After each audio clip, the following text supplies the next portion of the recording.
अध्यक्ष जी, मैं कल एक पॉडकास्ट कर रही थी जहां मेरी जो होस्ट थी, जो इंटरव्यूअर थी, वो भी एक महिला थी। तो उन्होंने मुझसे कहा कि महिला आरक्षण बिल आ रहा है तो विपक्ष ये कह रहा है, वो कह रहा है। तो मैंने उन्हें एक सवाल पूछा।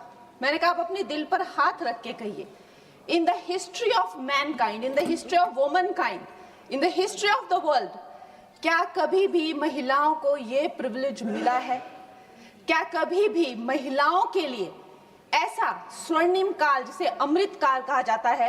मैंने कहा, आप दिल पे हाथ रख के बताइए कि isn't it the best time to be a woman? और वो मुस्कुरा के almost she giggled and laughed. She said, yes, this is the best time to be a woman. और आज विपक्ष वाले हो चाहे पक्ष वाले हो, सबसे पहले तो मैं सारी मातृशक्ति को तहे दिल से बधाई देती हूँ कि हम इतिहास का हिस्सा बने हैं। जो आज तक महिलाओं की एक इमेज रही है, सब महिलाओं ने बात रखी अपनी, चाहे हम लोग आज भी हर दिन पेपर में पढ़ते हैं बेटियों को जहर दे के मार दिया गया, चाहे हम हर एक महिला के दिल में एक दर्द है अध्यक्ष महोदय। और आज प्रधानमंत्री जी नरेंद्र मोदी जी के नेतृत्व में जो एनडीए की सरकार ने किया है, मुझे हमारी एक बहुत ही चर्चित फिल्म है, फिल्म इंडस्ट्री की, दिलवाले दुल्हनिया ले जाएंगे, उसमें एक डायलॉग है कि जा सिमरन तू जी ले अपनी जिंदगी। तो आज हमारी सरकार ने इस भारतवर्ष की बेटियों को कहा है, महिलाओं को कहा है, सारे पिंजरे टूट गए हैं, सारी दीवारें टूट गई है, जाओ बेटियों तुम जी लो अपनी जिंदगी। हम महिलाओं के लिए ये बहुत बड़ी बात है। मैं सारी महिलाओं को, यहाँ बैठी हुई सारी मेरी बहनों को बहुत बहुत बधाई देती हूँ। अध्यक्ष महोदय, भारत की बेटी वैदिक काल में जब दृष्टा बनी, दर्शनी बनी, विदुषी बनी, तो वो गार्गी और मैत्री बनी। मध्यकाल में जब वो लड़ी, उसने नेतृत्व किया, वो रानी लक्ष्मीबाई बनी, वो अबक्का बनी। अध्यात्म में जब भारत की बेटी ने परचम उठाया, परचम पाया, तो वो मीराबाई बनी, अक्का महादेवी बनी। आज भी हमारे भारत की बेटियां जो है हर क्षेत्र में, चाहे वो डिफेंस हो, चाहे वो स्पोर्ट्स हो, फिल्म इंडस्ट्री हो, चाहे वो मंगल मिशन हो, कोई भी ऐसा क्षेत्र नहीं है जिसमें वो भारत का नाम ऊंचा नहीं कर रही हो। लेकिन ये जो राजनीति का एक क्षेत्र है, वही एकमात्र ऐसा क्षेत्र है अध्यक्ष महोदय जी, जहां पर हमारा देश पूरे विश्व के साथ कदम से कदम मिलाकर नहीं चल पा रहा है। मैं हिमाचल प्रदेश का उदाहरण देती हूँ। हमारे पास 68 एमएलएज हैं, लेकिन सिर्फ एक महिला एमएलए है, सिर्फ एक। लेकिन बाकी देश भी इसी तरह की जो है, चाहे 8%, 9% का वुमेन इंक्लूजन, अरे मेरे को प्लीज वुमेन्स बिल पे बोलने दीजिए ना। तो अभी पूरे देश की जो असेंबली का है, यही रेट चल रहा है। और ये जो दर है, इसकी जो औसताना दर है, वो 9% to 8% है। लोकसभा में जबकि हमें 13% तक पहुंचे हैं, लेकिन ये वैश्विक दर दूर दूर तक कहीं वो वैश्विक दर के नजदीक नहीं है। लेकिन आज जब ये महान उत्सव हमारी जिंदगियों में आया है, तो प्रधानमंत्री जी का एक शब्द मुझे याद आता है कि पेट में चूहे दौड़ना। कांग्रेस के पेट में जब भी कुछ अच्छा होने लगता है तो चूहे इनके दौड़ने लगते हैं, और वैसे ही चूहे दौड़ने शुरू हो गए हैं।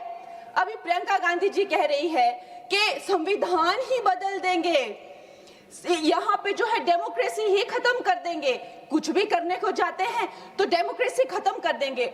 आप थोड़ा भी अगर कॉमन सेंस यूज करें कि जो लोकप्रिय नेता है, जो डेमोक्रेटिकली इलेक्टेड नेता है प्रधानमंत्री जी, जिन्हें डेमोक्रेसी ने उनकी पार्टी को लाया है, वो उस डेमोक्रेसी को क्यों खत्म करेंगे? वो थोड़ा ना कोई इंदिरा गांधी जी की तरह उनसे कोई कुर्सी ले रहा है तो उनको कुर्सी पे हक जमा के रखना है, तो वो डेमोक्रेसी खत्म करनी ही पड़ेगी। ऐसी तो कोई स्थिति है ही नहीं। तो जैसे प्रधानमंत्री जी ने कहा कि अगर किसी के लिए डेमोक्रेसी वर्क करती है तो वो मेरे लिए ही सबसे ज्यादा वर्क करती है, तो इतना तो कॉमन सेंस होना चाहिए। जब देखो लोगों को बहलाना फुसलाना, जब देखो जो है वो झूठी बातें चलाना, और अब आप एक नई बात सीखी है, डिलिमिटेशन जो है। चलो वुमेन्स बिल, उनमें हिम्मत नहीं है बोलने की, डिलिमिटेशन में लफड़ा है, इसको हम लोग नहीं आने देंगे।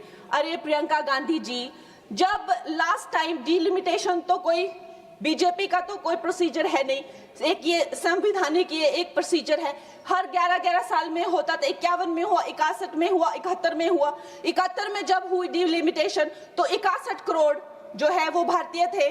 उस टाइम पे जो 543 जो लगभग सीटें थी, आज भारतीयों की संख्या 140 हो गई है। क्या उनका समीकरण है? क्या उसमें से SC ST उनको उनका हक नहीं मिलेगा? SC ST में भी 1/3 हक महिलाओं, उनकी क्या संख्या है, उनकी क्या सीट आएगी? ये सारी कैलकुलेशन किस तरह से आप रिजर्वेशन देंगे?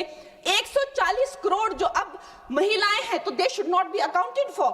इस तरह की ये बहकी बातें कर रहे हैं। अभी मेरी बहुत अच्छी मित्र है यहाँ, जून TMC के जो MP हैं, उन्होंने कहा कि 33% रिजर्वेशन क्यों दे रहे हो, 85% दे दो। अरे आप थोड़ा तो कॉमन सेंस यूज करिए।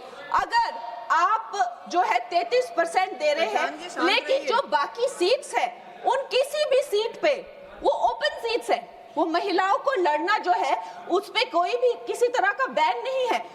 14% हम ऑलरेडी पहुंच गए हैं। तो जून जी, मैं आपको ये कहना चाहूंगी कि लगभग 50% से ज्यादा महिलाओं का पार्टिसिपेशन होगा इस महिला बिल के बाद। तो अध्यक्ष महोदय जी, सोनिया गांधी जी कहती हैं कि इनको इतनी जल्दी क्यों है, ये महिला बिल इतना जल्दी में क्यों लाते हैं? तो आपकी तरह होना चाहिए था कि 30 साल जो है आपने इस बिल को लटका के रखा। अवश्य ही मैं इस बात से अग्री करती हूँ कि प्रधानमंत्री जी जो है महिलाओं को न्याय दिलाने के लिए जल्दी में है, क्योंकि जो काम 60 साल में नहीं हुए वो उन्होंने 10 साल में ही करके दिखा दिए। चाहे वो करोड़ों मकान पक्के किए हो, चाहे वो गैस सिलेंडर दिए हो, चाहे वो महिला को डिफेंस में लाना हो, चाहे वो गर्भवती महिलाओं को 12 वीक से लेकर 26 वीक की हॉलीडे हो, न जाने कितनी योजना, लखपति दीदी, ड्रोन दीदी, सेल्फ हेल्प ग्रुप्स। अगर मैं बोलने लगूं तो यहाँ बहुत वक्त चला जाए, लेकिन एक बात पक्की है कि वो एक जल्दी में है, महिलाओं को न्याय दिलाने की जल्दी। और ये जल्दी अब की नहीं है, ये जल्दी जब से वो हेड ऑफ गवर्नेंस बने हैं तब से है। गुजरात में भी बाकी स्टेट्स की तरह गुजरात जब वो चीफ मिनिस्टर बने तो एक फीमेल फिटिसाइड का जो एक प्रैक्टिस थी उसकी चपट में था। उस टाइम उन्होंने, देखिए रूल हर जगह होते हैं, लेकिन एक लीडर की संवेदनशीलता देखिए, वहां पे उन्होंने एक जन जन को नुक्कड़ नाटक करने के लिए, जहां पे एक भ्रूण जो है वो माता से बात करता है कि माँ मैं जीना चाहती हूँ, कि माँ मैं आपकी तरह बनना चाहती हूँ, मैं भी कुछ अच्छा करूंगी, उससे करके लोगों में जो संवेदनशीलता आई, जो आत्मीयता आई, जो एक गर्ल चाइल्ड के लिए उनके मन में एक भाव उठा, उसके करके आप देखिए इंडिपेंडेंट इंडिया की हिस्ट्री में 1000 मेल चाइल्ड पर पहली बार 1020 फीमेल चाइल्ड हुए हैं। ये प्रधानमंत्री जी की कमिटमेंट है फॉर गर्ल चाइल्ड। लेकिन इन लोगों को जो है इस बात का दुख होता है। अध्यक्ष महोदय जी, मैं आपसे ज्यादा अध्यक्ष महोदय जी, मैं ये बात आपके संज्ञान में लाना चाहती हूँ कि एक तरफ तो प्रधानमंत्री जी की नीति है और दूसरी तरफ जो है वो है कांग्रेस के लोग, विपक्ष के लोग आप कह लीजिए। MLA फूल सिंह जी ने इसी जनवरी में कहा कि अगर महिलाएं आकर्षक होंगी तो रेप तो होंगे ही। सोचिए, ये इनकी मानसिकता है। TMC के MP तपस पाल ने कहा, I will let loose my men to rape your women। ये इनकी मानसिकता है महिलाओं के लिए। मुलायम सिंह यादव जी ने कहा था, आज धर्मेंद्र यादव जी कह रहे थे ना कि हम फेमिनिस्ट हैं, उन्होंने कहा था कि अगर ये बिल आएगा तो सिर्फ जो अर्बन महिलाएं हैं वही पार्लियामेंट में आएगी और उसके करके जो है सीटियां और तालियां बजाने की जैसे जो है पुरुष काम करेंगे, उनको कौन संभालेगा? ऐसी इनकी मानसिकता है बेटियों के लिए। अध्यक्ष महोदय जी, जब मुझे टिकट 2024 में जब मुझे टिकट मिला था तो मेरा एक फोटो लगाकर उसके नीचे कांग्रेस के प्रवक्ता ने लिखा था कि मंडी में क्या भाव चल रहा है।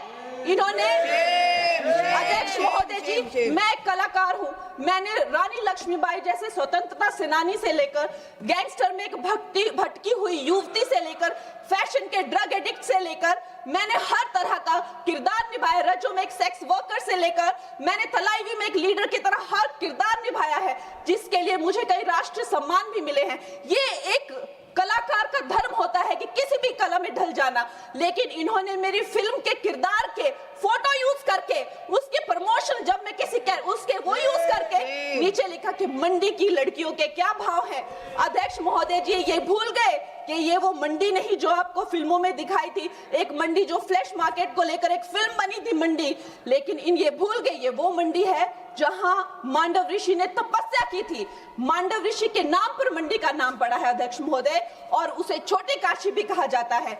ये कांग्रेस की जो नीच सोच है उसको मंडी के लोगों ने, मंडी की बहन बेटियों ने जो है तब तमाचा मारा जब इसके रिजल्ट आए और दिखाया कि ये भारत की भूमि है, यहाँ बेटियों का अपमान करना जो है किसी पाप से भी बढ़कर है। अध्यक्ष महोदय जी, एक तरफ तो इनकी नीति है और दूसरी तरफ प्रधानमंत्री जी, जब अभी आपने देखा कि नेशनल क्रिएटर अवार्ड्स में वो जेनजी को जब पूरी तरह से संबोधित कर रहे थे तो उन्होंने जो है जो वो जेनजी को संबोधित कर रहे थे तो उन्होंने जो है आधुनिक फैशन में जो है पैरेलल ड्रॉ किया, जो मिनी स्कर्ट्स होते हैं, जो ब्लॉक हील्स होते हैं, जो लेडीज के पर्सेस, एक्सेसरीज होती है, जो कोणार्क टेम्पल में जो स्कल्पचर बने हैं, और उन्हें जो है हमारे कल्चरल हेरिटेज का एम्बेसडर बनाया। और प्रधानमंत्री जी, इससे उनकी जो कल्चरल रूटेड जो प्रोग्रेसिवनेस है वो नजर आती है। आज भारत की बेटी ये मानती है कि प्रधानमंत्री जी से बड़ा कोई भी फेमिनिस्ट नहीं है। He is the only flag bearer of feminism। और ये भारत की बेटियां जो है सदा उनकी आभारी रहेगी। जो उन्होंने भारत की महिला शक्ति में, मातृशक्ति में विश्वास दिखाया है, उसके लिए हम सदा आभारी रहेंगे। मैं अपनी पार्टी को बधाई देती हूं और साथ ही सब महिलाओं को धन्यवाद।